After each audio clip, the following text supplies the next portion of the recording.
Hi, and welcome to this week's Monday night conversation. My name is Annika, and I'm the founder here at Mummy Made This, a company I founded in 2020 to inspire creative play in children and help parents make this parenting journey a little bit easier by sharing what does and doesn't work in our family.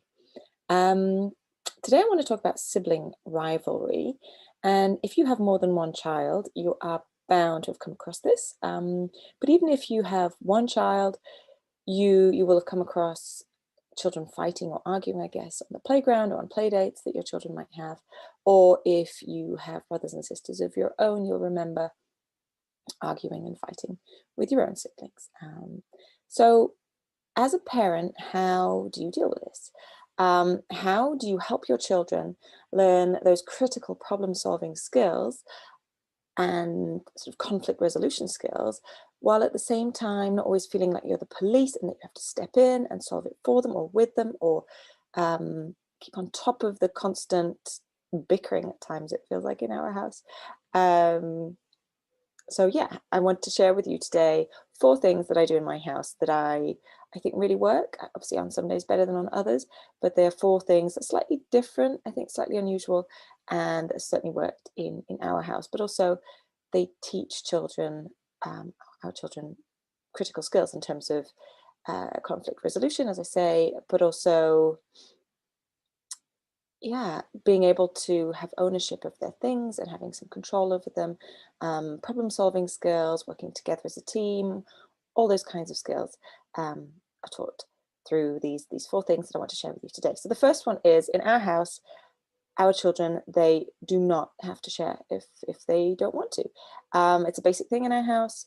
My children are actually, a lot of moms, when they come to meet me and I say, no, you don't have to share, they often think that my children will be far harder to get on with, or they will share far less than other kids. But actually, I found the opposite is true. It's as if, because they don't have to share, they they have control over their things, and they know that when they're ready, they will share, and they always do, and they share far earlier than I ever think they do.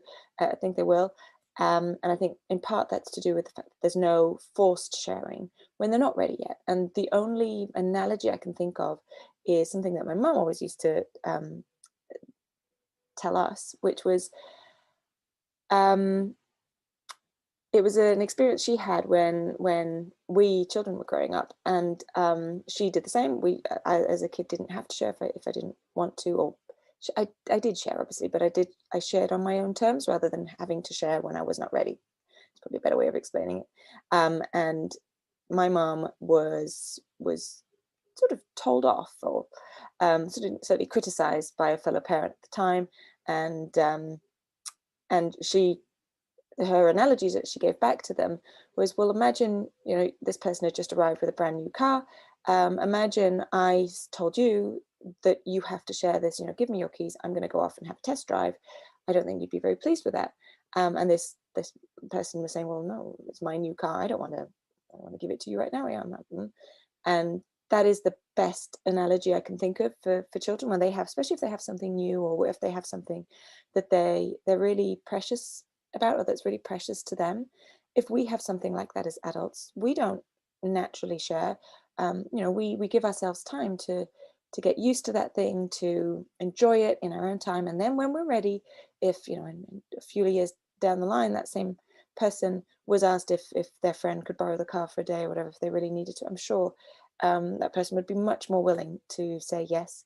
And as I say, I think it's the same with kids, that if they have the freedom and the control to not have to share straight away when other people impose that on them, and they're given that freedom to share in their own time, they're much more willing and able and likely to do that. That certainly is how it works in our house, and it's stood me in good stead, I think, in my life and in my kids' life now. So that is something that I'd encourage you to try and see if it has a similar impact on your kids' ability to share.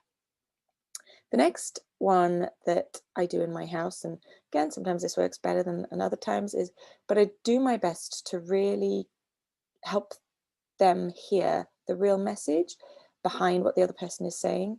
and help them feel those feelings associated with it. So whether it's frustration or sadness or whatever it might be. So when my children do fight, I do my very best not to become the police, but I try and get down on their level and be a bit of a mediator and translator for them to say to the other person what is really bothering them. So a recent example, Isla and Rupert were playing, and Isla had taken a car off Rupert, and Rupert wanted it back, and Isla wasn't prepared to give it back. So at that point, he was about to resort to sort of hitting and kicking and shouting, which is when I stepped in and I got down on their level and got them to sit opposite each other and look at each other and explain to each other what was going on. So with a bit of back and forth, Isla was able, well, Rupert, first of all, I guess, started off and he was able to express that he wanted his car back. It was a special car for him. He didn't like it that she'd snatched it off him. And she was able to say, well, I don't want you to have the car. I want you to play with me. I don't want you to play with the car. And then he was able to say, well, I want to play with my car. I want to play with you too, but I really want to play with cars. I don't want to play with dolls. And when it went back to her, she was able to express that actually her underlying reason for taking the car was that she had missed him at school because she'd been at school all day, and she just wanted to connect with him and wanted to play something with him.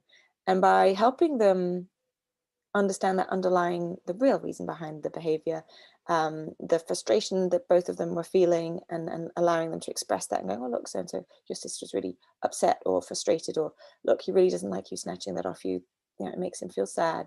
And for them to look each other in the eye and really see that in the person that's opposite them, that helped them stop fighting. And actually then the conversation continued between them, and I just sat and watched after, giving them a few pointers and helping them to see what was really going on.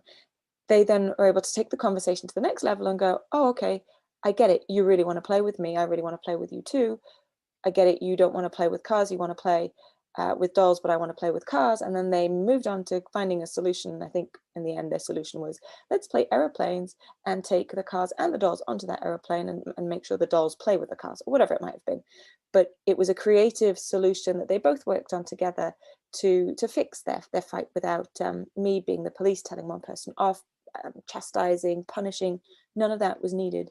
What was needed was for them to really hear the other person and figure it out for themselves. So that's something, as I say, it doesn't always work in our house. There's days when I do not have the patience for that, and conflict looks very different.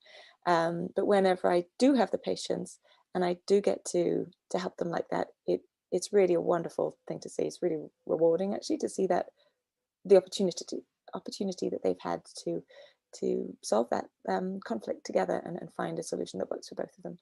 And that's all about connection rather than blame or Third one is linked to that, is let them find a solution. So sometimes my kids will come to me and go, Mommy, we don't know what to do, we're bored. Or Mommy, he wants this and I want that, what are we going to do about it? And whenever I put that problem back to them and say, well, okay, that's really tricky actually. Well, what do you think the solution could be? And they have a go at brainstorming together. There's just so many positives that come out of it. So first of all, let's say it helps them work together as a team, and suddenly they are that team and they're on the same side trying to figure this issue out together, rather than being on opposite ends of the spectrum trying to fight each other. The problem is suddenly, or the issue is suddenly the thing that they want to solve together. The second one is, because it's their solution that they come up with, they own it and they believe in it far more than if I had told them what to do. Third one is, it helps their creative juices in their brains get together to figure creative solutions together and believe in their ability to do that. And fourth, which is not always a good thing for me, it helps their negotiation skills, especially if they have to persuade their sibling to do something that they want to do rather than the other person, and the other person's not that keen. It helps them negotiate and figure compromise and how they can both find something that they're both happy with it in terms of a solution. And then the final one is give them positive attention. So you will have heard me talk about this before. There's this concept of children needing their buckets their attention bucket and their power bucket filling up every day. And so this would be a way of getting their attention bucket filled. And the interesting is, if their attention bucket isn't filled, they will go to any lengths to get that attention bucket filled. And if they don't get positive attention, they will opt for any attention, including negative attention. So fights, sibling rivalry, playing up, all of that gets attention, although in negative ways. So a way to get around that, I often find, is when I've actually made the time to spend positive time with my kids and that attention bucket is filled, they are far less likely to need that attention in negative ways. And they're also far more connected to me. So actually me getting them to do what I need them to do is much easier. So filling the attention bucket in positive ways means literally setting aside 10 to 15 minutes for each child and allowing them to choose an activity that they want to do. And it can be pretty much anything, obviously, that's doable in that 10 to 15 minutes and is something that's fun to them and you. Although it you know, if it's not that fun to you, like come and sit and play with my Barbies for 10 minutes, sometimes it's not what I want to do, but I do it anyway. So yeah, it has to be fun, I guess, mainly for the kids. I put my phones away, no emails, no chores, no nothing. I focus 100% on them and we do what they want to do. And it gives us both that much needed connection again. Some really simple examples. I've done a couple of posts and a couple of videos about this over the previous months, but just to reiterate, some really simple examples are, in our house, they love to jump on the trampoline and kick a ball around.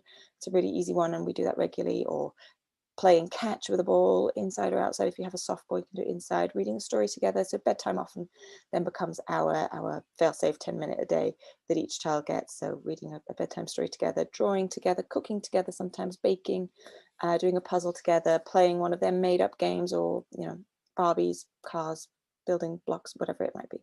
Anything that gives them that focus and that attention from you as a parent.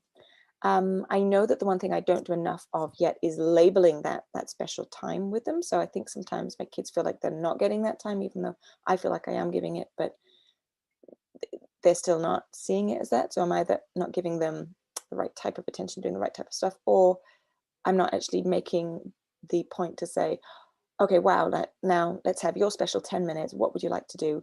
And then at the end of that 10, 15 minutes, to say, oh, I really enjoyed that special time with you. Thank you. So that they learn to associate that special time with me. And yeah. And the second thing I don't do often enough is, I sometimes feel like I don't have enough hours in the day to do this regularly, and it's a bit hit and miss. So some days we do those 10 minutes with each child, some days I really don't get around to it. And so I think for them still, it's that unreliable nature of sometimes Mummy has time, sometimes she doesn't, and I guess that's normal. But in an ideal world, I guess it would be nice for them to know that it's something that they can rely on regularly, so that they don't have to put like everything into that 10 minutes that they might get, say, once a month or something. It's more often in our house, but you know what I mean. Anyway, I found that all of those 4 things work wonders with my kids when I do them and I get around to them and I have the energy. And yeah, it actually makes my life a lot easier because the kids are more connected to me, more willing to work as a team with me and with each other, and conflicts are lower. And yeah, 4 great ways to 4 great things to try. Love to hear your thoughts. As always, it's about connection again, giving their feelings space and allowing them some freedom to decide what is right for them, whether it's sharing or finding a good solution to a problem together. Anyway, that's all for me tonight. I can hear my little man calling.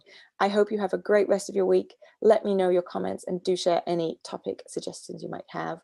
What would you like to talk about next week, for example? Email me at annika@mummymadethis.co.uk or respond to me on Facebook or Instagram.